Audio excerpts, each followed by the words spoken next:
Hello student, myself Nimesh Prabhakar. Welcome to Antenna and Propagation lecture series. In my previous lecture, we discussed about the dipole with parasitic element. So in that lecture, we have studied about what is the parasitic element, the relation between the voltage and current in the parasitic element, and last we discussed about some observation of the parasitic element. Now in this lecture, we discuss about the Yagi-Uda antenna. And we know that the Yagi-Uda antenna is the best example of the parasitic element. So in this lecture, we discuss about the introduction of Yagi-Uda antenna. Then we discuss about the construction of the Yagi-Uda antenna. Then the working of the Yagi-Uda antenna. Then we discuss about the radiation pattern of the Yagi-Uda antenna. Then how we can design the Yagi-Uda antenna we discuss, and the advantage and disadvantage of the Yagi-Uda antenna. And last we discuss about the example of the Yagi-Uda antenna. So now we start with the first one, introduction of the Yagi-Uda antenna. See, this is the figure of the Yagi-Uda antenna. The Yagi-Uda antenna is one of the most successful RF antenna designed for directive antenna application. It is a simple to construct and has a high gain typical greater than the 10 dB. The Yagi-Uda antenna typically operate in the HF to UHF band, like the frequency range is between the 3 MHz to 3 GHz and is covered the 40 to 60 km. It has become a particularly popular for the television reception, but it is also used in many other domestic and commercial application. So mainly we have seen this antenna in our home. So it is mainly used for the television reception, but there are other applications like it is also used in the domestic and commercial application. Now we discuss about the construction of the Yagi-Uda antenna. So here the Yagi-Uda antenna has three main elements that combine from its structure. The three major elements are the driven element, which is generally a half-wave folded dipole, a reflector and director. So here in this figure we can see the construction structure, like this is the first one element is the director, then second one is the folded dipole and it is known as the driven element. We give the voltage supply or the current to that element. So that's why it's known as the driven element. And last one element is known as the reflector. So by combining these three elements, we can form the Yagi-Uda antenna. The structure consists one driven element and a reflector, while director can be more than one. We can use the number of directors as per the application. If we want to increase the coverage area or increase the gain of the antenna, then we use the more than one director in the Yagi-Uda antenna. So here this is a simple structure. Here we have used the only one director and driven element and the reflector. Now we discuss about the elements. So first one we discuss about the reflector. It is a passive element because we do not give any supply to this element. It adds up the field of the driven element in the direction from reflector towards driven element. Now the second one element is the driven element. It is an active element because here we give the voltage or current supply to this element.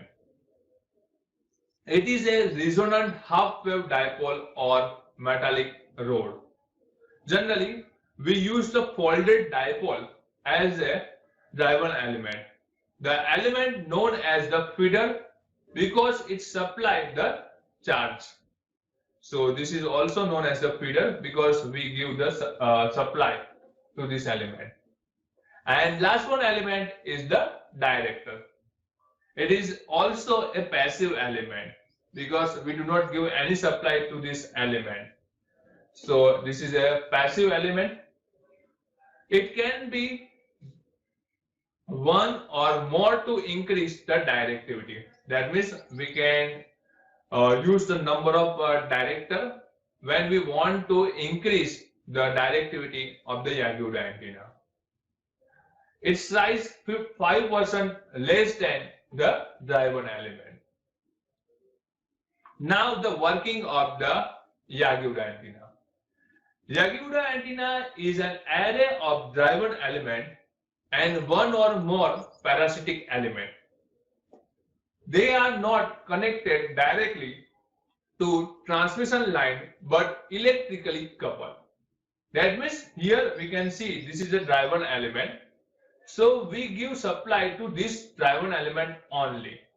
So this is not, that means driven element is not the directly connected with this director or the reflector, but it is electrically coupled with each other.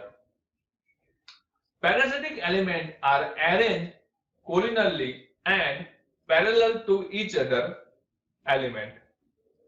Current flow in the driven element induce voltage in the parasitic elements. That means the current flow in this driven element in that is induced the current or it induced the voltage in this director and the reflector elements. The phase and the current flow depends upon the spacing and the reactance of the elements.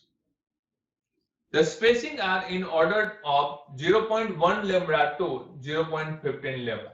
So normally the spacing between these elements are between the 0.1 lambda to 0.15 lambda. Now we discuss about the radiation pattern of this Yagi-Uda antenna. So the Yagi-Uda antenna is known as the directional antenna, and we know that the radiation pattern of the directional antenna. So Yagi-Uda antenna radiation pattern is just like this. It radiates in the direction, that means in the direction of the maxima is like we have placed the antenna in the director in which direction it radiates its energy. So it is a directional radiation pattern. It gives the directional radiation pattern. Here this is the figure for the radiation pattern of the Yagi-Uda antenna. Now we discuss about the designing of the Yagi-Uda antenna. So first we discuss about the reflector length. So we can calculate the reflector length by using this equation. So equation is the 152 upon frequency in the megahertz. So this frequency is nothing but the operating frequency of the Yagi-Uda antenna. So we get the reflector length in the meter. Now we can find out the driven element length by using this equation. So 143 upon operating frequency in the megahertz. And the director length D we can find out by using this equation, 137 upon frequency in megahertz. So we get the director length in the meter. Now if we have more than one director, so we have to calculate their length also. So we can calculate by using this equation. Like the first director length, we can calculate by using this equation, 137 upon frequency in megahertz. Then the spacing also we have to calculate. So the spacing between the reflector and the driven element we can calculate as 75 upon frequency in megahertz. So we get the spacing between the reflector and driven element in the meter. Also we have to calculate the spacing between the driven element and director. So we can find out by using this equation, like a 40 upon frequency in megahertz. Also we have to calculate the spacing between the director 1 and director 2. So we can calculate by using this equation, 38 upon frequency in megahertz. And last we calculate the spacing between director 2 and director 3 by using this equation like 36 upon frequency in megahertz. Now we discuss about the advantages of this antenna. It has excellent sensitivity. Now the second one advantage is its front to back ratio is excellent as compared to other antenna. Then ease of handling and maintenance, because this is a very low cost antenna, so the maintenance is also very low. Then the next one advantage is the less amount of power is wasted. So in this antenna, this is a directional antenna, so the power, that means the power is wasted in the side loop is very less in this antenna, because in the backhand side the reflector is present, so the wasted of the amount of power is very less in this antenna. And the broader coverage of the frequencies, we can cover the more bandwidth or the frequency by using this antenna. Now there are some disadvantages of this antenna. So first one is the gain is limited. That means when we use only one element, one director, then we get the limited gain by using this Yagi-Uda antenna. So when we have to increase the gain, we have to use the number of director. So this is the disadvantage. Then the bandwidth is also limited in this antenna. The design is obstructive in nature. That means we cannot use this antenna in the airplane or other structure because it is obstructive in nature. Now we calculate one example.